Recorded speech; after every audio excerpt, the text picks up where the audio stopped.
तो आज मैं आपको एक कहानी सुनाऊंगा जिसका शीर्षक है सड़कड़े की गाड़ी। ये कहानी मेरी नानी की यादें हैं। जब बचपन में अक्सर मैं अपनी नानी के यहाँ जाया करता था तो अक्सर नानी एक कहानी सुनाती। कहानी बहुत सी सुनाती थी। अक्सर कई बार हम सो जाया करते थे पर नानी सुनाते हुए कभी नहीं थकी। तो ये मेरी नानी की याद में एक कहानी सड़कड़े की।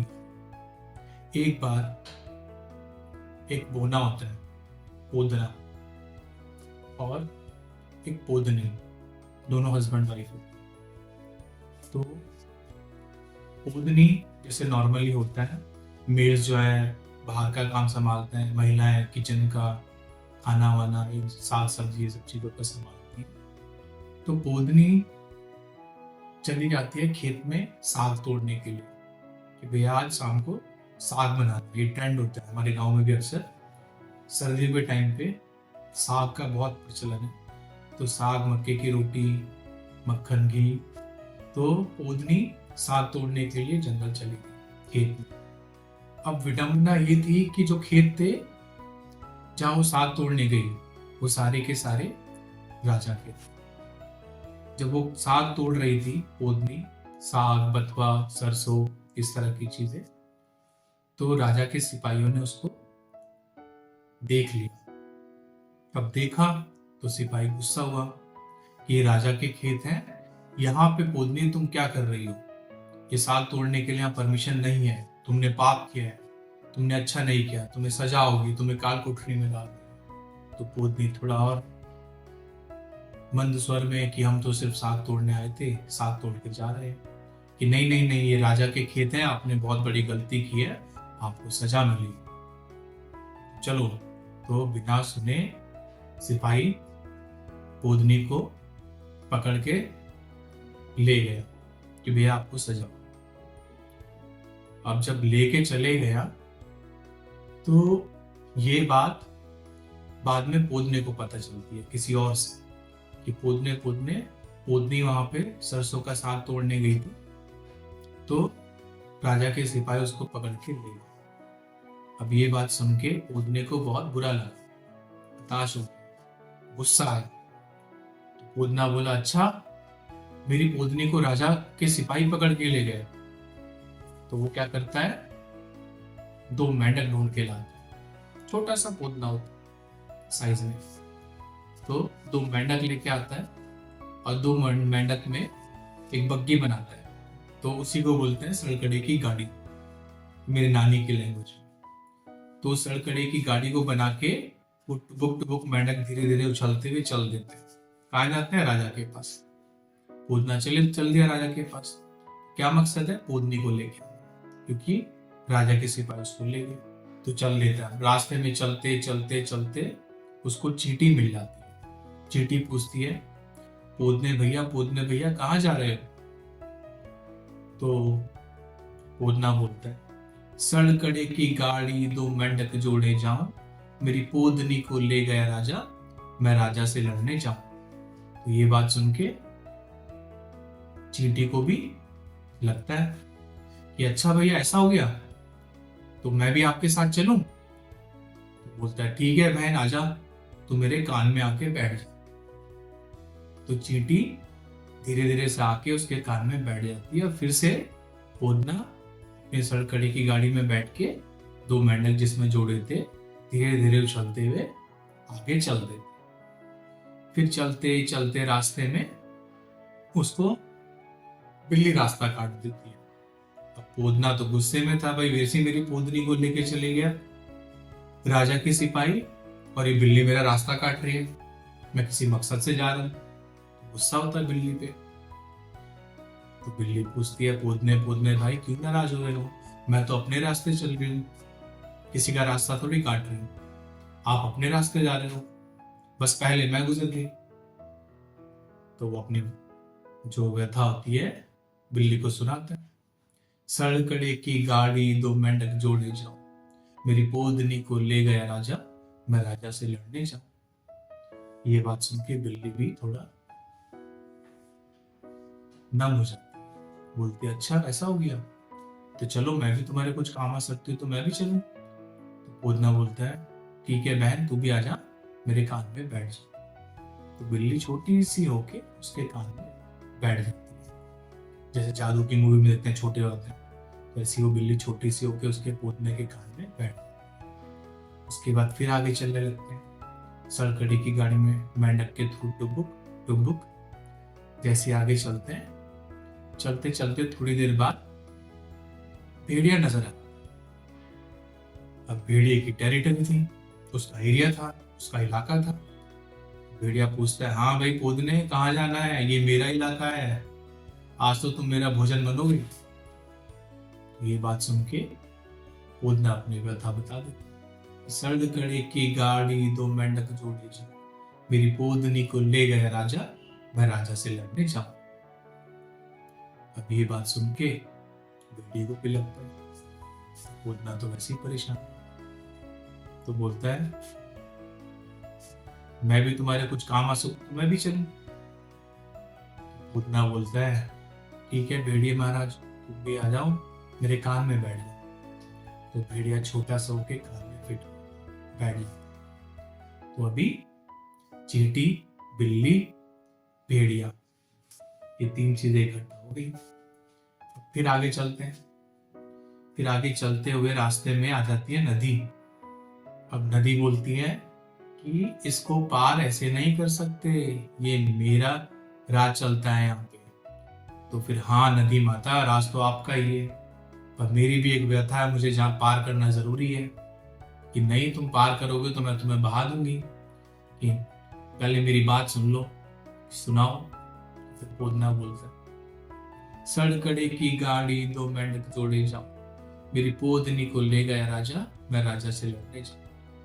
तो ये बात सुन के नदी को भी फील होता है कि हाँ किसी परेशानी में, तो वो भी पूछती है मैं भी तुम्हारे काम आ सकूं तो मैं भी साथ चलूं, रास्ता तो मैं दे दूं।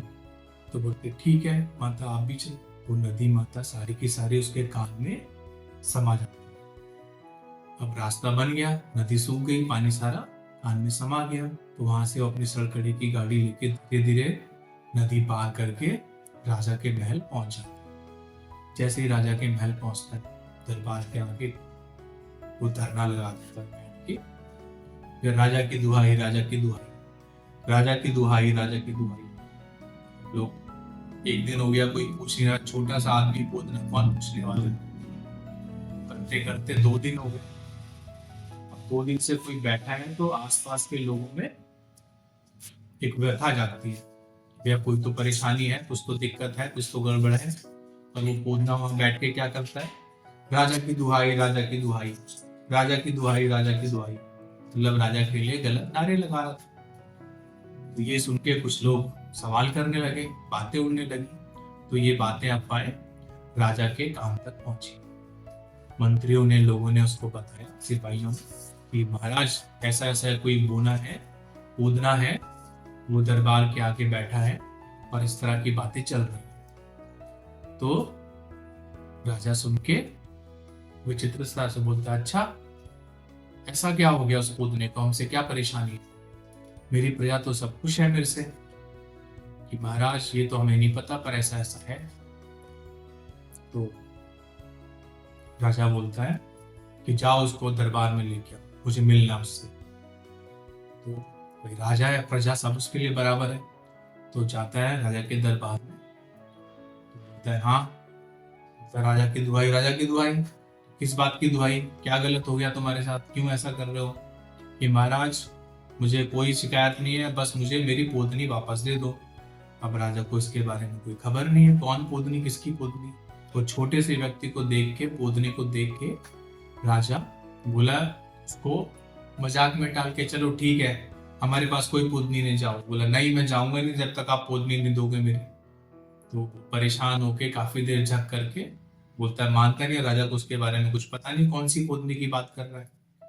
तो बोलता है सिपाहियों को, सिपाहियों से परेशान होके कि सिपाहियों से ले जाओ मुर्गी के जो दड़बा होता है, मुर्गी का जो घर होता है छोटा सा, उसके अंदर डाल दो मुर्गियों के साथ। तो उसको मुर्गियों के दड़बे में सिपाही ले आके डाल देते। अब पोदना एक कोठरी में बैठा रहता है। जब तक रात कटती है चुपचाप बैठा रहता है। जैसे ही परेशानी विचलित होना बढ़ता है, पोदना क्या करता है, एक मंत्र पढ़ देता है।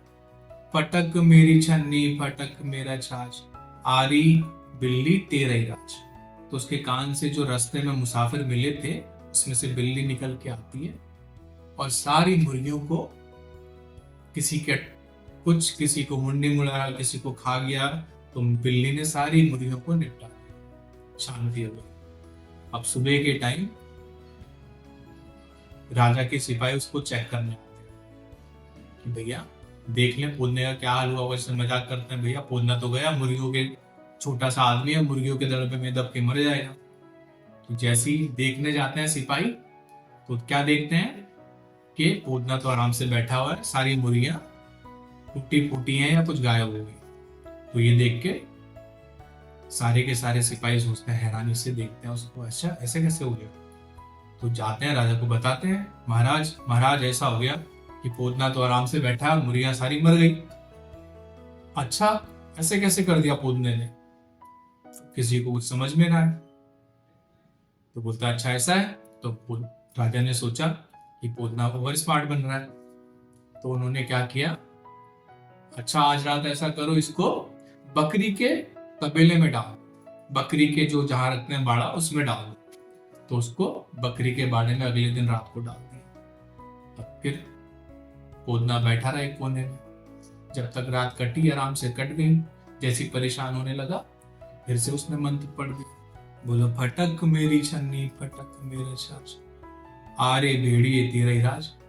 भेड़िया कान से निकल के आता है रात में, सारी बकरियों को चपट कर देता है। और सुबह फिर सिपाही सोचते हैं आज तो पोदना बचने वाला नहीं है, इसको ठिकाने लगा ही देते हैं। जैसी जाके वहां तबेले में देखते हैं, बाड़ी में देखते हैं बकरियों वाले, तो बकरियां सारी गायब, सिर्फ पोदना अकेला बैठा हुआ है।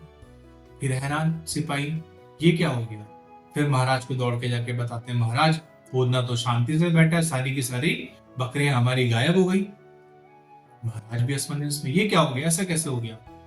गुस्से में महाराज बोले तो ज्यादा दुखी कर रहा है, ऐसा करो इसे हाथियों के पास जाके आज रात को बांध दो, इसका काम खत्म, वहीं पैरों के नीचे दब के मर जाए। ठीक है, सिपाहियों ने पालन किया। अब बातें तो चलती हैं, पोदना ऐसा क्या कर रहा है, गायब ऐसा कर दे रहा है, वैसा कर दे रहा है, तो ले आज तो इसका काम तमाम हो ही जाएगा। उसको उठा के रात को हाथियों के साथ बांध देते हैं कोने में।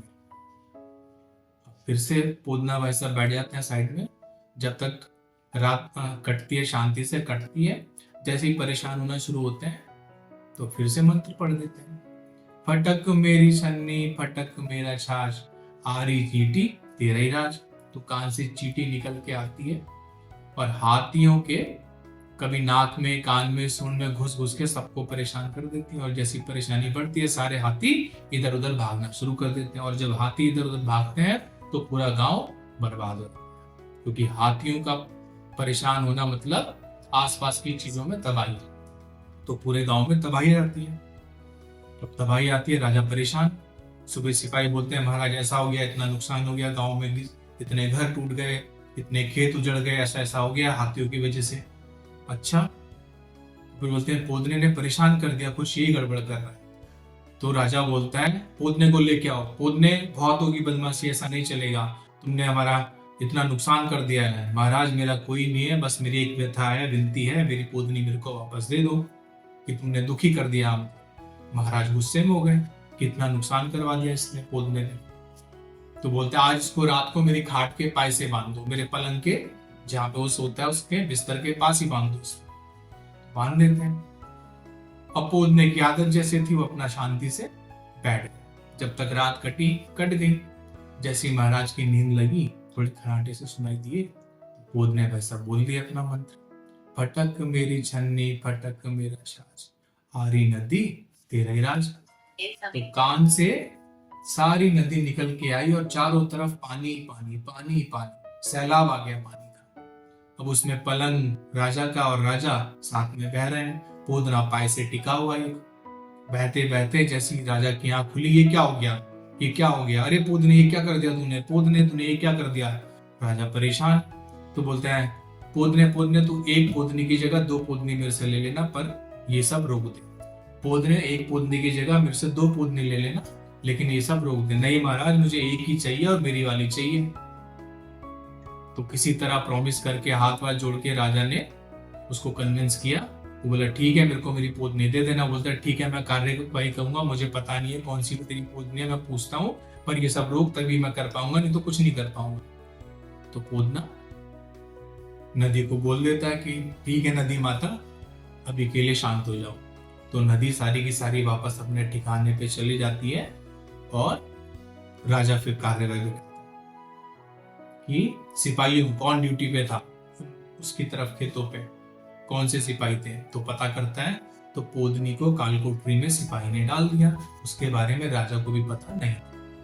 तो फिर उसी पोदने को सौंप देते हैं और पोदना शांति से चले जाते हैं। तो उसके बाद सब चीजें धीरे धीरे नॉर्मल हो जाती है। पर इससे हमें क्या सबक मिलता है कि हमारा अहंकार या किसी भी व्यक्ति या किसी चीज को बहुत छोटा या किसी काम का ना समझना हमारी बेवकूफी हो सकती है। तो कई बार चीजों का हमें अंदाजा नहीं होता और हम उनको या लोगों को इग्नोर करते हैं। तो हमें ऐसा नहीं करना चाहिए।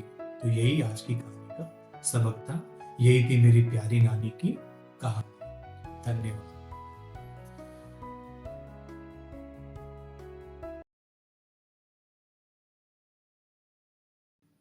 नमस्कार दोस्तों।